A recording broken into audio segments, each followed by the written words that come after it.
Assalamualaikum warahmatullahi wabarakatuh. Perkenalkan, nama saya Muhammad Bagas Ardian Nasution dengan NIM 210306110. Saya berasal dari kelas Peternakan B, Fakultas Pertanian, Prodi Peternakan, Universitas Sumatera Utara.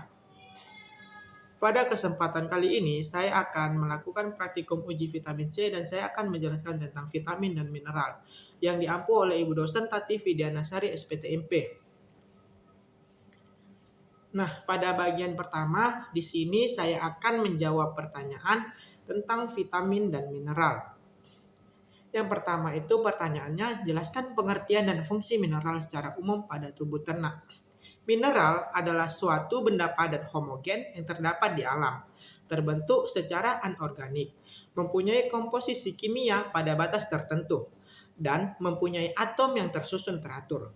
Fungsi mineral pada tubuh ternak secara umum itu, mineral berfungsi sebagai pembentuk kerangka tubuh, komponen senyawa organik atau protein dan lipid. Dalam jaringan lunak, misalnya otot dan pembuluh darah, mengontrol tekanan osmotik dalam cairan tubuh, mengatur keseimbangan asam dan basa, berperan sebagai katalis atau kofaktor dalam sistem enzim dan hormon. Mineral dibutuhkan dalam jumlah kecil. Kekurangan mineral dapat menyebabkan gangguan pada proses metabolisme. Misalnya, laju pertumbuhan berkurang, produksi susu berkurang, daya reproduksi di bawah tingkat optimum. Daya tahan terhadap penyakit itu juga menurun dan juga dapat menimbulkan penyakit defisiensi mineral, misalnya Grass, tetani, rasitis, osteoporosis, dan lain-lain. Bila ternak kekurangan mineral, gejala yang dapat terlihat antara lain. Pertama, adanya pica atau kelainan atau gangguan makan atau abnormal apeti pada ternak. Misalnya sapi yang memakan tulang, tanah, kain, dan lain-lain. Yang kedua, lemah, kurus, hilang nafsu makan, menurunkan konsumsi pakan. Yang ketiga, keguguran dan kesulitan beranak. Soal yang kedua, jelaskan fungsi mineral makro dan mikro pada ternak. Mineral yang dibutuhkan oleh ternak terdiri dari mineral makro, yaitu dibutuhkan dalam jumlah yang besar, dan mineral mikro dibutuhkan dalam jumlah yang sedikit. Mineral makro diperlukan untuk pembentukan organ di dalam tubuh. Mineral mikro diperlukan dalam jumlah yang sangat sedikit dan umumnya terdapat dalam jaringan dengan konsentrasi sangat kecil. Mineral makro terdiri dari kalsium atau Ca, manganan atau Mg, natrium atau Na, serta kalium atau K. Mineral mikro terdiri tembaga atau Cu, seng, Zn, dan besi atau Fe.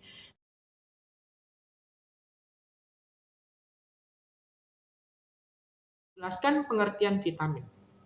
Vitamin adalah sekelompok senyawa organik berbobot molekul kecil yang memiliki fungsi vital dalam metabolisme setiap organisme yang tidak dapat dihasilkan oleh tubuh. Nah, soal yang keempat itu jelaskan sifat-sifat umum dari vitamin.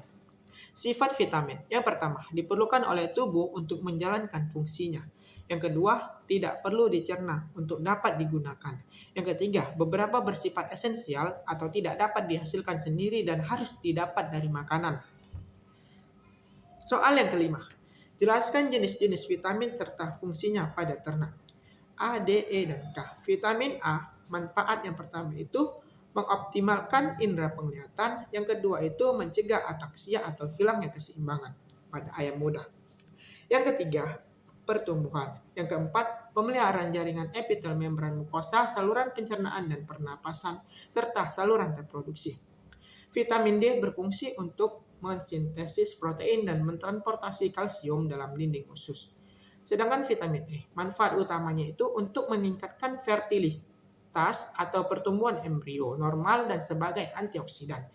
Vitamin K berfungsi dalam pembentukan protrombin yang nantinya digunakan untuk pengaturan proses pembekuan darah.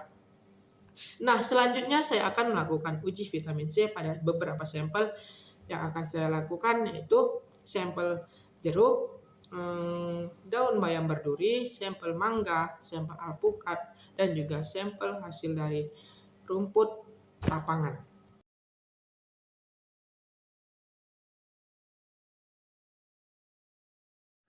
Baiklah, di sini saya akan melakukan uji vitamin terhadap beberapa sampel yang telah saya sediakan. Untuk sampelnya itu, pertama ada sampel air jeruk, yang kedua ada sampel buah alpukat yang telah dihaluskan, Yang ketiga ada sampel buah mangga yang sudah dihaluskan juga. Yang keempat ada sampel bayam duri yang sudah dihaluskan. Dan yang terakhir ada sampel rumput lapangan yang sudah dihaluskan. Alat dan bahan yang saya gunakan itu ada tabung reaksi. Kemudian untuk alat dicobanya, bahan yang saya gunakan yaitu ada iodin atau betadin. Nah, setelah itu ada pipet tetes. Kemudian untuk prosedur kerjanya, siapkan alat dan bahan terlebih dahulu. Kemudian sediakan larutan air yang bersih. Kemudian teteskan beberapa tetes iodin ke dalam air tersebut.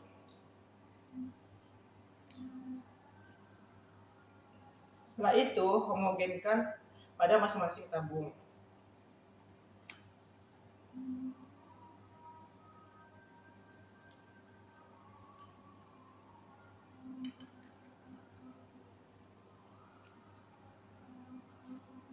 Kemudian, ambil masing-masing sampel dan teteskan ke dalam larutan air yang telah diberi betadin tersebut. Ambil sampel secukupnya, yaitu 3-8 tetes. Pertama itu saya mengambil sampel jeruk. Yang kedua, sampel buah alpukat. Yang ketiga, sampel buah mangga.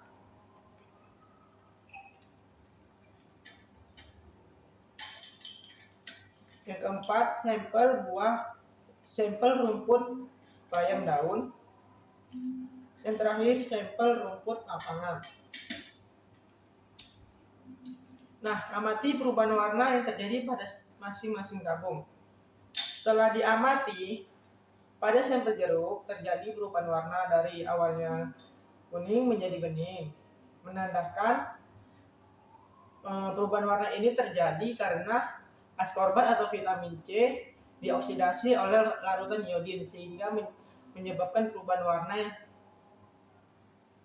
Kemudian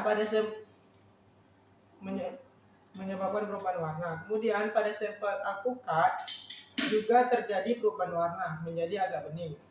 Nah, ini menandakan bahwa alpukat mengandung vitamin C. Yang ketiga, pada sampel mangga juga terjadi perubahan warna menjadi warna bening. Ini menandakan bahwa sampel mangga mengandung vitamin C. Nah, pada bayam duri juga terjadi perubahan warna menjadi agak lebih terang. Ini menandakan bahwa bayam duri mengandung vitamin C. Pada rumput lapangan juga terjadi perubahan warna, tapi tidak terlalu signifikan, menandakan bahwa vitamin C yang terkandung pada rumput lapangan tidak terlalu banyak. Nah, kesimpulannya yang mengandung vitamin C yaitu sampel jeruk yang paling banyak, kemudian sampel alpukat, sampel mangga, dan juga sampel bayam duri. Nah, mungkin hanya sekian yang dapat saya sampaikan. Apabila terdapat kesalahan kata, saya mohon maaf. Saya akhiri dengan wabillahi taufiq wal hidayah. Wassalamualaikum warahmatullahi wabarakatuh.